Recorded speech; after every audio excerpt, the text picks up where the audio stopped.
Okay, sorry about that. I did stop the camera to concentrate on getting up this bloody hill. Can you, I don't know whether you can see that. Let's see if it shows up any better in any other views. I don't know. Oh, that is still, I think it's about 9%, which is on my limit with the gearing I've got. I know, it's like playing an old bloody record now, isn't it? This is the problem. That's a 32 tooth, the biggest, and it's a 28 on the front. I've really got to get that up to 34 or 36. But I've stopped here to have a pee actually. Shh, mum's the word. And while I was scouting the place, I came across this. Now I know I say it a lot, an awful lot, but interesting. The old Yeeser. There's a nice view there. I wonder if I can get round past these nettles. Look at that. Oh, Dad, I haven't got to go up there. Well, we're 3/4 of an hour in and really I haven't come very far at all. I think I'm going to be lucky to make it to Throwley today. Still, that's no problem. I'm out. That's the main thing. Right, what's going to happen here? Someone's slowing down. Right.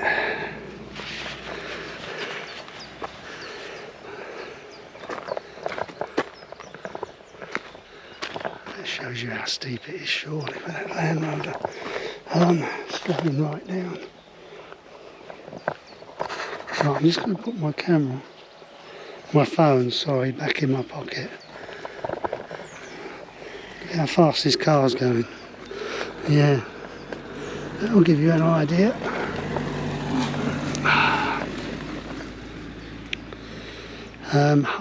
I think that's probably one of the worst. I think we've got one more coming up a bit further on.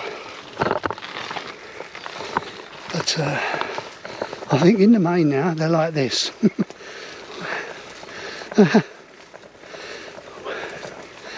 Which is still bloody steep. But at least I can keep the pedals moving. The problem is on those really steep ones, that's why I stopped the camera, is because in places there I have to stop and just do half pedals, or even, if worse comes to the worst, I consider getting off and pushing it. So there's another steep one here, coming up.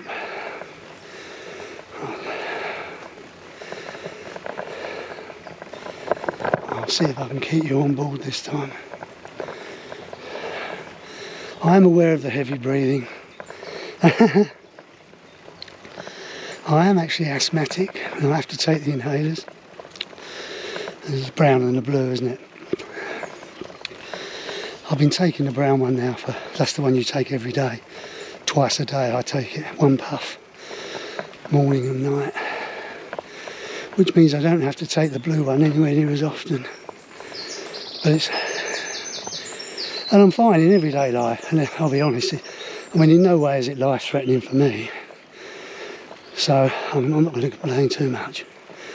But it's as soon as I exert myself, that's when it shows up.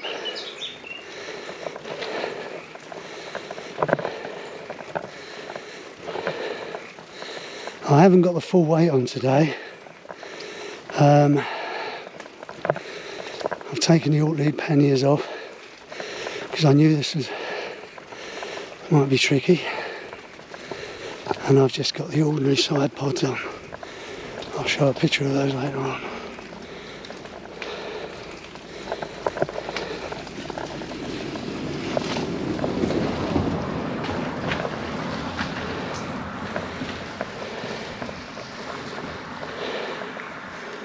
Well, every uphill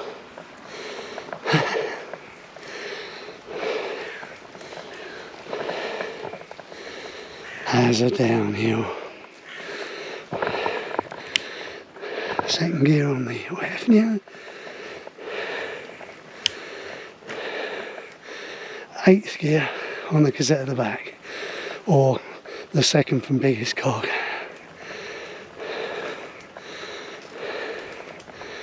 Or is it the other way round?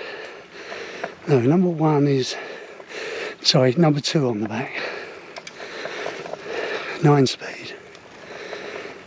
So the smallest cog is gear 9, is that right, I think?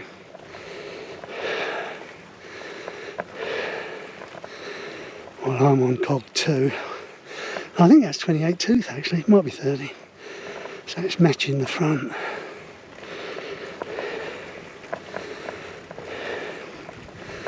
Now these new tyres appear to be giving me more free movement, I'll call it. The trike seems to be coasting more when it needs to.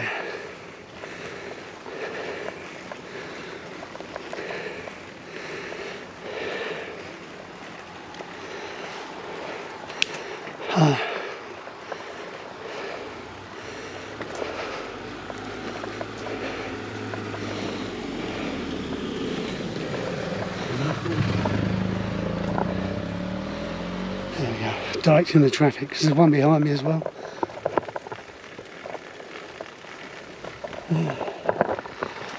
And there's me, knackered, I'm not even an hour in yet. Another car coming up behind. Oh, here, we'll let him go. 1 or 2, this is a busy road. Busy, busy. Thank you. Thank you. Okay, thank you. Oh, electric.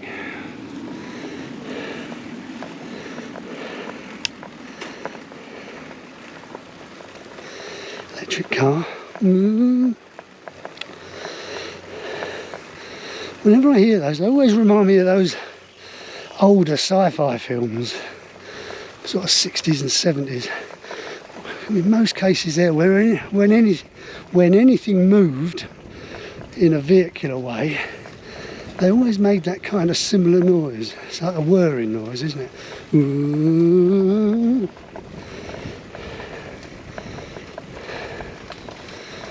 Oh, sorry, I'm just waffling on really. It's me trying to put out of my mind what's ahead or what I've got to face going back. Never mind. Follow this way for 650 yards. Okay, I will follow this way for 650 yards. I'm happy to do that. Widden Down, for those who want the bearing. Widden Down is over there to the right. Lovely. We're at White Gate.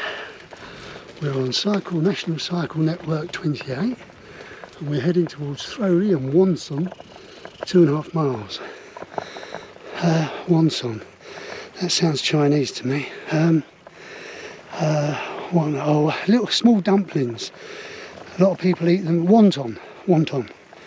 That's what we used to eat in the mornings.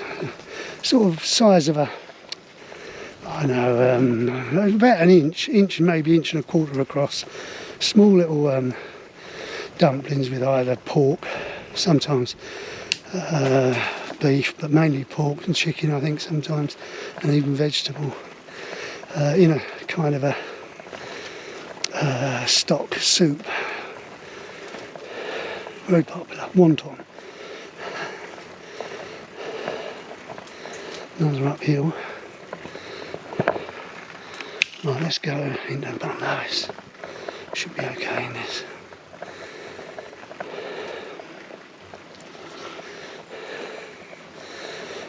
Just talking about China for a moment, forget what's happening now.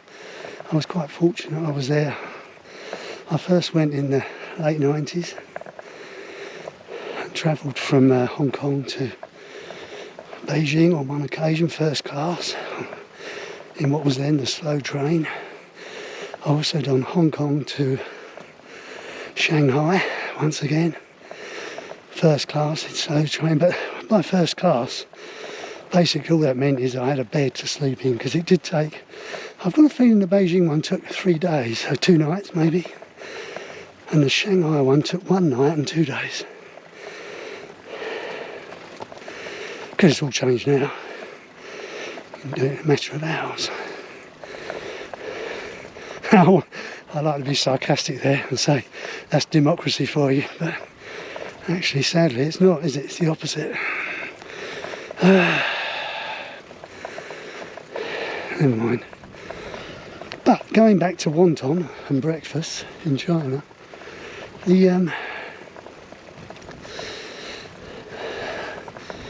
one of the things I remember most and sticks in my mind the most is the ease in which you could get food day or night, virtually anywhere. It was always available, cooked. I'm not talking markets here where they just sell vegetables, because there's one hell of a lot of those as well. Fresh vegetables, fresh meat, daily almost. But also like the small cafe restaurant, they call them restaurants. Sometimes out of a hole in the wall at the side of somebody's house, sometimes out of their front room. The trick was always to avoid getting ill, because there were some dodgy ones, I must admit, but I soon learned, and I was educated when I first got there anyway, about what to do. Luckily I was married to a Chinese national, and what she told me was very true. Only ever use the ones that have a queue outside, and the rougher the looking queue, she said, the better it will be. Because what it means is, looks like it might have been a jail at one time there. The locals have found it and worked out that that's probably one of the better ones in the area, and they're happy and prepared to queue for it. Now the Chinese love to queue, so once again you can kind of see that sometimes you can use their habits as to your advantage. And actually I don't think I was ever, in 10 years, I don't think I was ever ill from eating street food, using those basic precautions.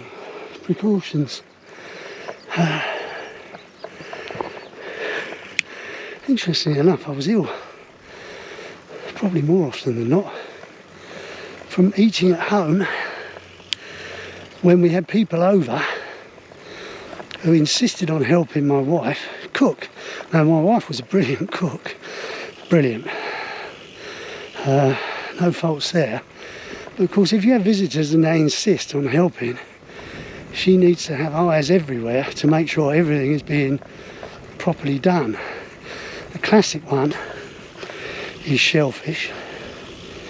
Now she's okay, she knows exactly what to look for, what not bother, what not to cook, what is worth cooking. Take the next left. Okay. But more often than not, I think it is where people were trying to help and they were washing salads. Now turn left. Washing salads and things. Now my wife always used bottled water to wash salads whenever we were eating together. And what she'd done when she was eating on her own, I don't know, but I think perhaps she probably continued doing that anyway. But of course, unless she's watching these visitors who are offering to help, follow this way for 0.85 miles. Unless she's watching them like a hawk, they end up washing, because that's what they do at home, washing their vegetables in tap water. And I suspect that's what caused the problems most of the time. It's interesting because I've heard, when I've told people this story before, they say, well, why doesn't it affect them? Well, because they've been using it all their life. We're talking sort of from 1 year to 90 years. The body adjusts. And to put it bluntly, they're probably still getting the shits, but they're not getting it quite as bad as I did.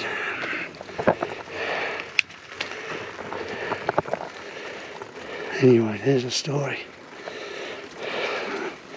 about Zhongguo. Chinese people are lovely. Zhongguoren, that's Chinese people, they're lovely. It's the CCP government that's the problem. Hi, is he going to give me go? I think he will.